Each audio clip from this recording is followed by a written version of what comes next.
પ્રધાનમંત્રી રાજીનામું ફરી સૌથી ચોંકાવનારો આંકડો આવ્યો સામે. તમને જણાવી દઈએ નવું નામ કોણ ચર્ચામાં ચાલ્યું સૌથી આગળ, નવું નામ કયું રહ્યું એને લઈને ફરી એકવાર ચર્ચા કરશું આ વિડીયોમાં.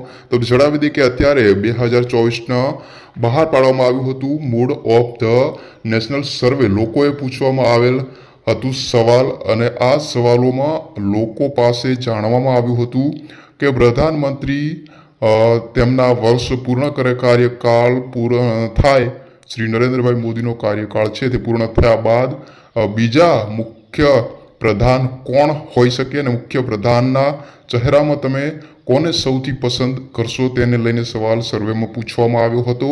તેમાં શ્રી અમિતભાઈ શાહનું નામ છે તે 25% દ્વારા સૌથી આગળ જોવા મળ્યું હતું, અને બીજા ક્રમે માન્ય શ્રી યુપીના મુખ્યમંત્રી યોગીજી નાથ આગળ જોવા મળ્યા હતા, અને સર્વેમાં પ્રધાન નવા ચહેરા તરીકે શ્રી અમિતભાઈ